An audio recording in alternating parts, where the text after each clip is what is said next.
Quesos Michel presenta. Me encanta esto porque mi invitado acaba de decir con aplausos, e igual que yo, digo, yo no lo conozco, lo vi una vez, tuve la oportunidad de ir a participar en una de sus charlas, porque esto de dar charlas en Cala no es nuevo. La primera vez que vino a República Dominicana a dar una charla fue sobre redes sociales. Yo asistí, estaba recién llegada de vuelta a la República Dominicana y luego he visto cómo ha evolucionado en el mundo de las charlas motivacionales. Ha crecido tremendamente, pero también a la vez se ha hecho escritor. Ya lleva 3 libros publicados donde ha desnudado su vida. El entrevistador que siempre escuchaba ahora habla y cuenta y quiere transformar la vida de otras personas. Vamos a conocerlo mejor, a ver si es posible calar a Cala. Bienvenido, Ismael. Gracias. Gracias, María Cela. Tienes muy buena memoria. Sí, porque me acordé de la charla de redes sociales donde tú estabas en la audiencia. Sí, Para mí un honor. Y no hemos hablado nada tú y yo, porque yo también tengo la misma máxima de no conocer mucho al entrevistado personalmente, ni hablar con él antes de la entrevista, para que no piense que ya hablé ciertas cosas y se pierdan frente al público. Tienes toda la razón, se va el jugo. Muchas veces uno quiere matar tiempo, hacer una conversación, digamos, de cortesía, y vas perdiendo elementos que luego te arrepientes porque no fueron al aire. No, porque ya los escuchaste antes y piensas, ya lo habló, ya lo dijo, te confundes. Ismael, eres un muy buen amigo de República Dominicana.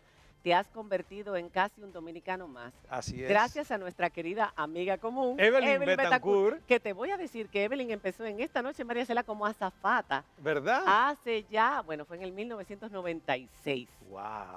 Estaba recién llegada de Cuba. Recuerdo que había fallecido su madre y ella empezó a trabajar en este programa como azafata en la anterior etapa antes de que yo me fuera a España por unos años. La quiero mucho y es como dices tú, ha sido una gran embajadora de República Dominicana, me ha presentado al país, a su gente. La verdad que para mí es una hermana. Tú eres un amigo de los amigos y tú eres un amigo de la gente. A ti te encanta la gente, has hecho muy buenas relaciones con mucha gente en toda América Latina, pero todo el mundo conoce a Cala, el entrevistador, a través de CNN. La gente está escribiendo y a mí se me olvidó quitarle, bueno, a través de CNN. Sin embargo, en los últimos años te hemos visto desnudar tu vida, contar cosas que nadie sabía de tu vida y escribir libros. Claro, a través de esos libros lo has hecho. Sí. Y también a través de charlas motivacionales en toda América Latina. ¿Qué te hizo darle un giro a tu profesión y pasar de ser el que escucha a también ser el que habla? Claro, porque tú tienes toda la razón. En un programa de entrevistas yo me dedico a hacer las preguntas y a dejar que la gente conteste. Tengo un momentito al inicio del programa que es la reflexión de apertura, donde sí doy un punto de vista e invito a la gente a una reflexión. Pero en el resto del programa no puedo, muchas veces me muerdo la lengua porque el brillo es para el invitado. Pero cuando me invitaron a mí a ser conferencista en Guayaquil, Ecuador, y luego 2 meses después, año 2011, en Lima, Perú, a hablarle a jóvenes de escasos recursos en proyectos de inclusión social. La verdad que ahí, María Cela, descubrí una que me encantaba, la academia, la docencia, el pararme frente a un grupo de personas y compartir conocimientos, herramientas y estrategias que lo había hecho por 4 años en Cuba. Y 2, que podías impactar directamente la vida de esos jóvenes que abrían los ojos a medida que uno le decía, sí puedes. Yo nací de una familia humilde y mira, sí se puede romper el círculo de pobreza, sí puedes estudiar, sí puedes cambiar tu destino. Y de verdad yo dije, es muy egoísta que uno no haga, teniendo la oportunidad de hacerlo, algo por el bien de los demás. Y las charlas, la verdad, y los libros han venido a llenar ese espacio que no lo llena para mí la televisión. Es importante para poder llegar a la gente. Tú sabes que en el mundo cristiano se dice, tú no puedes predicar si no das tu testimonio. Exacto. Tú no puedes hacer que Jesús toque a la gente si no es a través de cómo Jesús obró en tu vida. Exacto. En tu caso, o en el caso de muchos charlistas motivacionales, tienen que dar su testimonio. Sí. A la gente le encanta escuchar hablar a sus ídolos sobre su vida personal, sus debilidades, sus momentos de flaquezas, las dificultades que han tenido que enfrentar. Eso era parte fundamental y por eso te tuviste que desnudar. Sí, porque cuando uno ve a alguien en televisión, imaginan que tiene una vida perfecta. Encumbras a una figura de televisión como que no tiene problemas, como que no le pasan las cosas que le pasa a quien está del otro lado de la pantalla viendo el programa de televisión.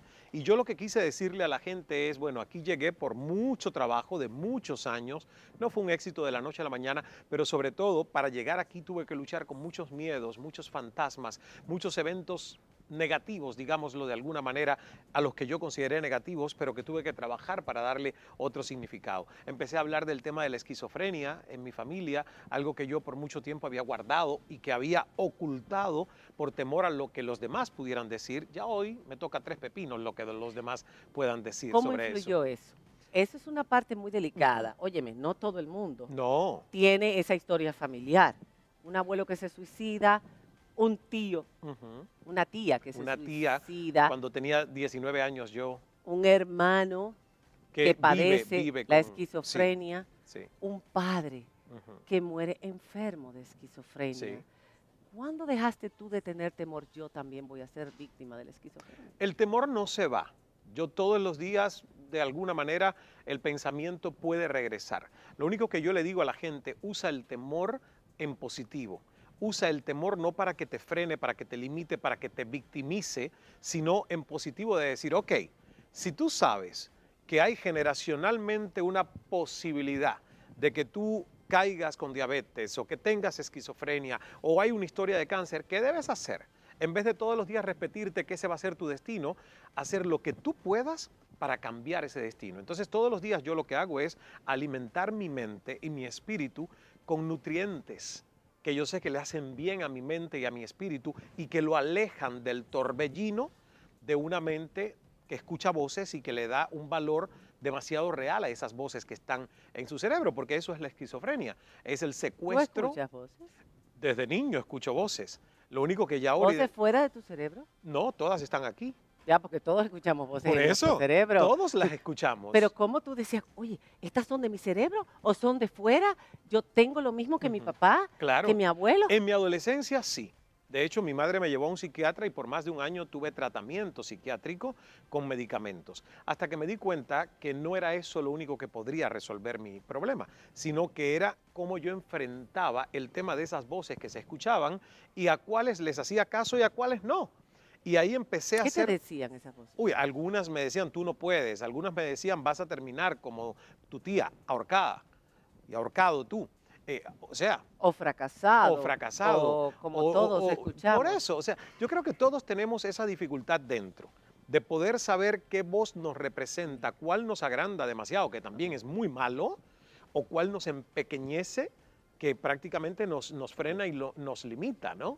Hay algo que me llamó la atención. Este niño que crece en ese ambiente difícil, con un padre, con todos esos, un padre inteligente, Muy un inteligente. padre preparado, Ingeniero inteligente, químico. ingeniero químico. Es decir, no es cualquier cosa. Ya este niño tiene los genes de inteligencia. Y este niño empieza a ver todas las circunstancias que le rodea hasta un día que dice, yo no quiero terminar como mi papá. Ujú. Tenías unos 14 años. 14 años. Ya se te había sembrado en ti la semillita de la superación a través de una señora que a los 8 años te conoce Sí. y que te es que enseña a hablar bien. Exactamente, me lleva a la radio, me pone ese mundo tan mágico que es la radio. Yo digo que la radio es el teatro de la mente y fue mi salvación como niño y como adolescente. Exacto. Luego, por supuesto, pides algo, porque todo el mundo en una etapa tan difícil de su vida, cuando ve las situaciones cara a cara y dice, esto puede pasarme a mí, tú buscaste a Dios y tú Ujú. pediste, es lo que estuve investigando, pediste, Señor, no permitas que esto me pase a mí. Ujú. Un milagro. Sin embargo, el milagro parece que se ha dado, pero tú te volviste ateo y líder socialista comunista con los años. Bueno, lo tuve que hacer porque cuando yo tenía 11 años viviendo en Cuba, en ese momento la religión era considerada el opio de los pueblos. Entonces mi propia madre le dijo a mi abuela, no puedes seguir llevando al niño a la iglesia porque es un joven comunista que está creciendo en un sistema comunista. Y me quitaron la religión, me quitaron a Dios, no del corazón, pero sí de la práctica de ir todos los domingos a catequesis y a la iglesia. Y mi nueva religión fue por muchos años el marxismo-leninismo o el materialismo materialismo dialéctico con Lenin, Marx y Engels, que venían del bloque socialista. Pero fíjate qué interesante, yo siempre digo, qué bueno que eso me pasó, porque creó un alto nivel de escepticismo y de búsqueda, sembró duda, y cuando yo recupero la creencia en Dios, es un Dios al que yo quise abrirle mi corazón. Hay mucha otra gente que hereda un Dios de sus abuelos, de sus papás, nunca se preguntan de dónde viene ese Dios, se convierten en parásitos de su propia fe. Entonces a mí me tocó reencontrarme con un Dios al que yo le di mucha fuerza, porque fue por voluntad propia volver a unirme a él. Bien, ese chico conoció a Fidel Castro y vio el boato y todo lo que ocultaba un régimen. Recuerdo una vez que unió a todos los líderes y les dio un buffet Una extraordinario. tremenda recepción. No ha podido entrevistar a Fidel Castro. No, nunca lo he podido entrevistar. Si lo hubiera presenté, me hubiera encantado. Sí tuve la oportunidad cuando era locutor en Cuba, antes de salir para Toronto, lo conocí en 2 oportunidades. Esa donde tú dices en medio de una recepción y otra donde yo fui el locutor, maestro de ceremonia en un acto juvenil y yo fui a la tarima, lo presenté, salí de la tarima y entró Fidel a dar su discurso. No intercambiamos palabras.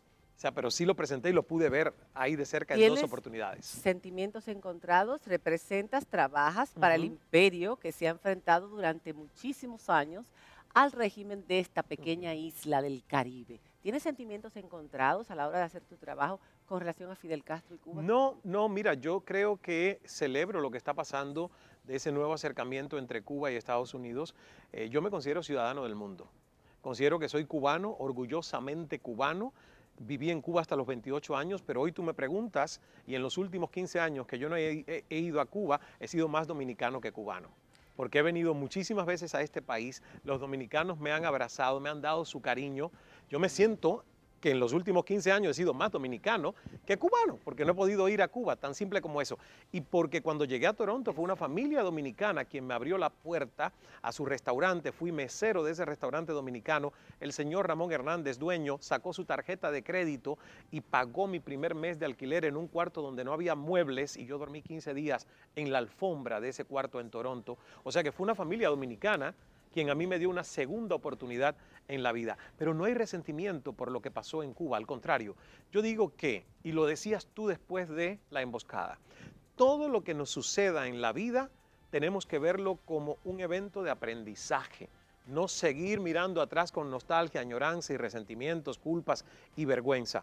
Y eso le pasa a mucha gente, incluyendo, tengo que decir, algunos cubanos. Es hora de que no miremos atrás, es hora de que miremos adelante, una Cuba que se reconstruya, que compita con el mundo, que saque el talento que todos los cubanos tienen para eso, competir. Bueno, el embargo está a punto de finalizar, por lo menos la voluntad del presidente Obama. Ya era hora. ¿Y quién iba a decir que intermediario iba a ser la Iglesia Católica? Y el Papa. El Papa Francisco. Yo recuerdo que en mayo estuve allá haciendo un trabajo y fui al Vaticano. ¿Y quién había estado el día anterior? Raúl Castro. Wow. Justo previo a todo el destape de lo que está pasando entre Cuba y Estados Unidos. Cuando Cuba y Estados Unidos reinicien sus relaciones, ¿qué piensas hacer tú? Ya mandé a hacer mis papeles, el pasaporte, que hace 15 años no voy a Cuba. Tú eres un desertor. Sí, en ese momento. Espero que el término no aplique hoy, porque sería hipocresía, doble moral que hoy, a estas alturas, que se den la mano, ¿verdad? Raúl Castro y Barack Obama, a alguien que hace 15 o 16 años quiso explorar y conquistar el mundo, le sigan diciendo desertor. Pero en el momento en que me fui, a mi madre la hicieron llorar diciéndole su hijo es un traidor a la patria, su hijo es un desertor. La revolución lo formó y él escogió irse de aquí a otro lugar. Si me hubiera vuelto a pasar, escogería hacer exactamente lo que hice hace 17 años. Tú pasaste hambre y llegaste a pedir limosna. Sí. En varias ocasiones en Canadá. Sí. ¿Qué en se iglesias. sentía? ¿Qué se sentía eso? Pues mira, la verdad que no te puedo decir que es un sentimiento agradable. Yo considero mucho y por eso no juzgo al que se ve en la necesidad en un momento de la vida de pedir limosna. Pero para mí fue muy fuerte. fue muy fuerte porque aún viviendo de una familia humilde en Cuba, yo nunca tuve que pedir limosna. Siempre nos ayudábamos, los vecinos, cuando faltaba azúcar, alguien venía y te decía, te doy un poquito de azúcar. ¿Qué te falta? Aceite. Mira, aquí hay un poco de aceite. Y ese sentido de comunidad caribeño lo vivíamos en Cuba. En Canadá no existe eso. Si no te No. conocen, Mm. ¿quién te va a Tú ofrecer azúcar? durmiendo en el piso de un cuarto porque no Exacto. tenías Nada. Y los muebles. recogí de la basura poco a poco, de lo que los vecinos de ese vecindario iban tirando en las esquinas. Y eso que Ahí. tú habías sido una figura en Cuba. Sí. Tú ya eras una figura de televisión y de radio. Sí. Pero lo económico o el conocer al mundo, ¿qué fue Pues, lo que te hizo quedarte y pasar ese sí. trabajo y esa Mira, cuando humillación? yo salí de Cuba, mi madre me hizo esa pregunta y me dijo, después que has luchado tanto, hoy tienes 4 salarios, hoy me puedes ayudar como nunca antes lo estás haciendo. Desde La Habana yo le mandaba una mesada cada mes a Santiago de Cuba a mi familia. Me dice, entonces no es por dinero, porque te está haciendo después que lograste conquistar tus sueños en el país. Y le dije, tienes toda la razón, no es por dinero, es por libertades. Y ni siquiera política, es por libertad personal, de que mi alma siente que yo le pertenezco al mundo, no le pertenezco a una isla que no me permite, si tengo dinero, salir a conocer el mundo porque necesito el permiso de un gobierno. Entonces es un tema de libertades personales y lo sigo viendo de esta manera. Yo nací, estoy seguro, que para conocer el mundo, lo que hago hoy, que anoche estaba en Madrid, tomé un vuelo de 8 horas Bueno. y hoy estoy sentado aquí contigo con Yo María no sé Cela. cómo tú haces escala en CNN, porque tú vives que si Madrid presentando tus libros ahora, desde que empezaste con los libros. Yo quiero hablar de esa parte, de la parte de Cala, el entrevistador, el comunicador, que es como a mí, a él y a mí también nos gusta llamarnos, Sí. porque es un poquito más amplia Más la amplia. noción. Todo eso, hacemos una pausa antes de volver con Cala y hablar. No, nos vamos. Nos vamos. Es que yo mandé a sacar todas las promociones Oye, para pero tenerte a ti. ¿cómo te vas a quedar sin anuncio?